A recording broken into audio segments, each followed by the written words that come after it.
Japan has the oldest population in the world, one of the highest debt levels in history, almost no economic growth for 30 years, and yet people still walk through Tokyo at midnight safely. Rent is still affordable. Trains still arrive on time, because a country can survive 35 years of stagnation. What it cannot survive is what 35 years of stagnation quietly builds. You are watching a man in a pressed dark suit walking to a podium. Tokyo, March 19, 2024. His name is Kazuo Ueda, governor of the Bank of Japan. Behind him, 1 quadrillion yen in government debt. 50% of every Japanese government bond ever issued, owned by the institution he runs. In front of him, a single decision 30 years in the making. He raises interest rates, 0.1%. The first increase in 17 years. The world calls it historic. That is how little room is left. This is money memory. The past is still running. Japan's debt is not a crisis waiting to happen. It is a crisis that has been running in slow motion for 3 decades. Every solution became a new dependency. Every stimulus became a new ceiling. Japan didn't borrow to destroy itself. It borrowed to survive. And now survival and collapse run on the same track. And if this sounds distant, it isn't. Japan holds over $1 trillion in U.S. Treasury bonds, accumulated through decades of surpluses in exporting cars, electronics, and machinery to the world. The Bank of Japan owns more than half of all Japanese government bonds in existence. When that structure shifts, every bond market on Earth shifts with it. Here is where it started, 1990. Tokyo. The Nikkei stock index had peaked at 38,915. The grounds of the Imperial Palace were valued at more than all of California's real estate. The Bank of Japan raised interest rates 5 times to stop the speculation.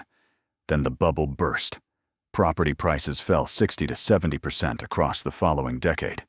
Banks suffocated under non-performing loans. Companies stopped investing. Consumers stopped spending. The government had 2 choices.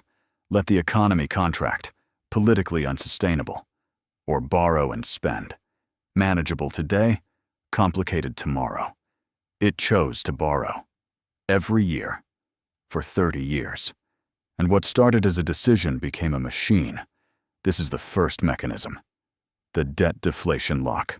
When an economy deflates, the real value of existing debt rises automatically. To prevent deflation from spiraling, governments inject stimulus with money that doesn't exist, which increases debt. That debt must be serviced, which reduces fiscal space, which deepens deflation. The system is a one-way street. Every exit leads back to the same direction. Germany in the 1930s chose forced austerity, with devastating consequences.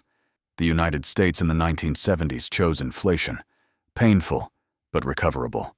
Japan chose neither. Japan chose to manage it, permanently. By 2023, the Bank of Japan held over 50% of all outstanding Japanese government bonds. Japan was, in structural terms, lending money to itself. Interest rates, 0, occasionally below. Picture a retired engineer in Nagoya, 40 years of savings, denominated in yen. In January 2022, those savings bought a certain quantity of imported goods, food, energy, medicine. By April 2024, the same savings bought 28% less, but that was not the only mechanism at work. This is the second mechanism, the yield curve trap. And here is the question nobody asks. If the debt is this large, why hasn't Japan collapsed? The answer is both reassuring and alarming. Over 90% of Japanese government bonds are held domestically by pension funds, insurance companies, and the Bank of Japan itself. No foreign creditor can panic and exit. The system is closed. That is precisely what makes it sustainable, and precisely what makes the eventual adjustment inescapable, because the domestic savers who funded the debt are aging and drawing down their savings. In 2022, the world moved. The U.S. Federal Reserve raised rates 11 times. The European Central Bank raised 10 times. The Bank of Japan, 0.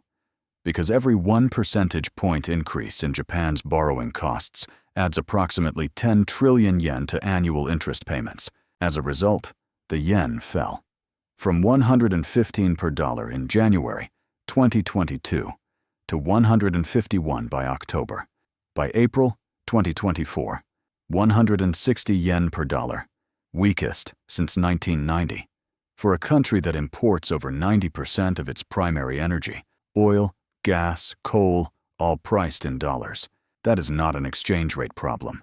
That is an inflation problem, the kind Japan had not seen in a generation. This is where the pattern becomes a trap. But here's the problem. Japan's population is aging faster than any major developed economy in recorded history. In 1990, 12% over 65. In 2024, nearly 30%. Projected by 2050, 38%. By 2024, Social Security consumed more than 33% of Japan's national budget.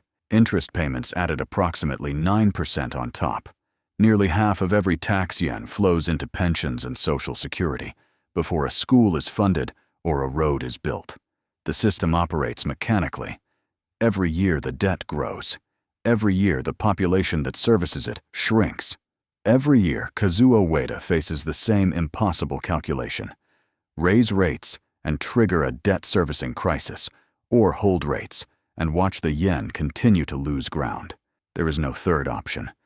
And if this sounds familiar, it should. The United States carries over $36 trillion in federal debt.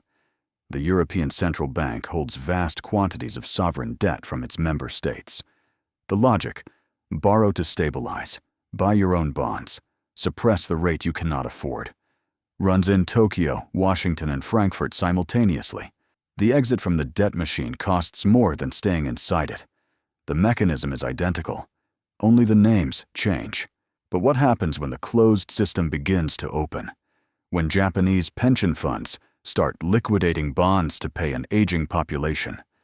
When the yen falls far enough that import inflation becomes structurally uncontrollable? When Ueda's successor inherits the same impossible calculation, and the margin is even smaller? Once confidence in the mechanism fades, the numbers stop mattering. And when the numbers stop mattering, savings follow. That shift does not stay inside Japan's Ministry of Finance. It moves through exchange rates, import prices, and the purchasing power of every salary. Your savings, your pension fund, your purchasing power. Not abstract anymore. So what should you take away from this? First, a debt machine sustained by domestic savers only works as long as the savers exist.